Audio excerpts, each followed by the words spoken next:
नमस्कार मैत्रिणींनो, माझ्या चॅनलवर तुमचे खूप खूप स्वागत। आज आपण आगळी वेगळी रेसिपी पाहणार आहोत, ती म्हणजे खमंग खुसखुशीत कुरकुरीत मेथी पापडी। चला तर मैत्रिणींनो, आज आपण आपल्या रेसिपीला सुरुवात करत आहोत। आज पौष्टिक अशी मेथी पापडी या ठिकाणी बनवत आहोत। त्यासाठी लागणारे साहित्य आहे 1.5 वाटी गव्हाचे पीठ, अर्धी वाटी रवा, अर्धी वाटी मेथी, थोडीशी कोथिंबीर, चमचा जिरे, 1 चमचा तीळ, 2 चमचा लाल तिखट, त्यानंतर अर्धा चमचा ओवा। तर इथे आपण आपली रेसिपी करायला सुरुवात करत आहोत। तर मी या ठिकाणी जी मेथी आहे ती गॅसवर एक कढई ठेवलेली आहे। त्या कढईमध्ये या ठिकाणी थोडीशी तेलामध्ये भाजून घेणार आहे।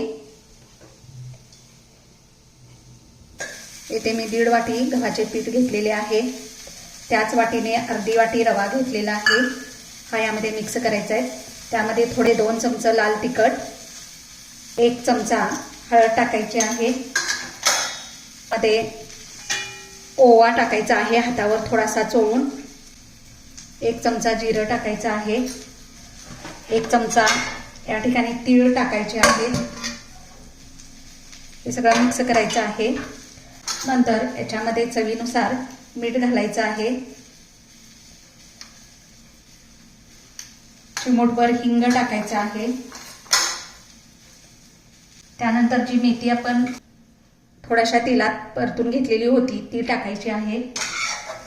तर याच्यामध्ये आपण मोहनसाठी तेल घालणार आहोत 2 चमचे, छोटे 2 चमचे, आणि हे सगळं मिक्स करून याचं घट्ट असा गोळा करून घेणार आहोत। थोडं थोडं करून पाणी याच्यामध्ये घालायचं आहे। तेल घातल्यानंतर त्याला एकजीव करून घ्यायचं आहे। इथे बघू शकता तुम्ही, अगदी त्याचा असा या ठिकाणी गोळा तयार होतो। त्यानंतर थोडं थोडं पाणी घालून याचा गोळा तयार करून घेणार आहोत। इथे आपला पिठाचा गोळा मळून तयार झालेला आहे। याला थोडंसं तेल लावायचं आहे। एकदम सॉफ्ट असा गोळा तयार झालेला आहे। आता हा गोळा आपण 10 मिनिटं झाकून ठेवायचा आहे। इथे आपली 10 मिनिटं झालेली आहेत आणि आपला हा पिठाचा गोळा एकदम सॉफ्ट असा झालेला आहे। तर आपण याचे आता छोटे छोटे गोळे करून घ्यायचे आहेत।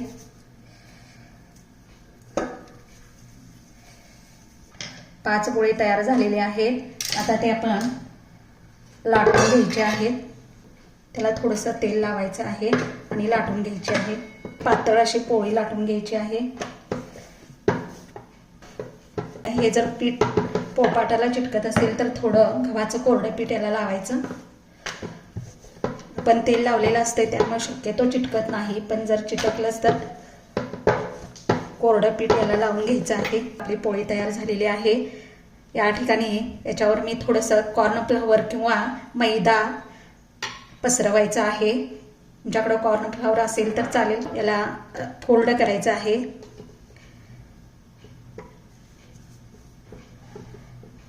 बघा तुम्ही या ठिकाणी बघू शकता। नंतर त्याच्यावर कॉर्नफ्लॉवर टाकायचं आहे। दुसऱ्या बाजूनेही तसंच याला फोल्ड करायचं आहे। पुन्हा त्याच्यावर कॉर्नफ्लॉवरचं पीठ टाकायचं आहे किंवा मैद्याचं पीठ टाकायचं आहे। पुन्हा त्याच्या दुसऱ्या बाजूने त्याला फोल्ड करायचं आहे। त्याच्यावर पुन्हा मैदा टाकायचा आणि पुन्हा त्याच्या चौथ्या बाजूने त्याला फोल्ड करायचं आणि त्याचे या ठिकाणी मैदा टाकून त्याला घ्यायचं आहे आणि पुन्हा याची लाटी तयार करून घ्यायची आहे। पुन्हा लाटून घ्यायचं आहे। पुन्हा या ठिकाणी याला फोल्ड करायचं आहे।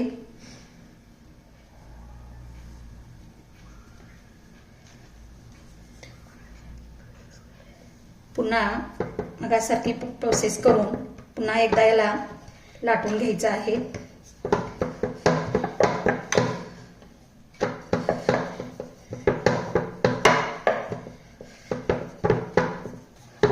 अशा साईजमध्ये आपल्याला घडी घालून याचे छोटे छोटे काप करून घ्यायचे आहेत।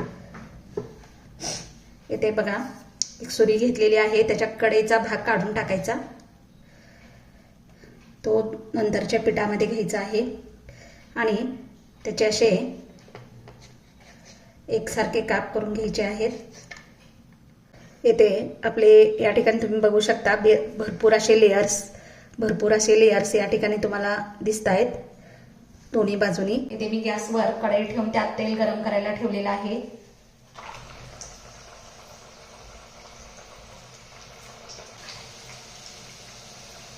ती छान फुगलेले आहेत. त्याच्यावरती थोडं थोडं तेल पसरवायचं आहे आणि याला उलटून पालटून घ्यायचं आहे. सोनेरी रंगावर छान असं भाजून घ्यायचं आहे. येथे भरपूर पदर सुटणारी मेथी पापडी तयार झालेली आहे. ते आपली खमंग आणि खुसखुशीत मेथी पापडी तयार झाली आहे. तुम्ही बघू शकता अगदी मस्त अशी या ठिकाणी मेथी पापडी तयार झाली आहे. आपण मुलांना चहा बरोबर किंवा कॉफी बरोबर माझी ही रेसिपी तुम्हाला आवडली असेल तर तुम्ही करून पहा आणि कमेंटद्वारे मला सांगा आणि माझ्या चॅनलला लाईक आणि सबस्क्राईब करायला विसरू नका.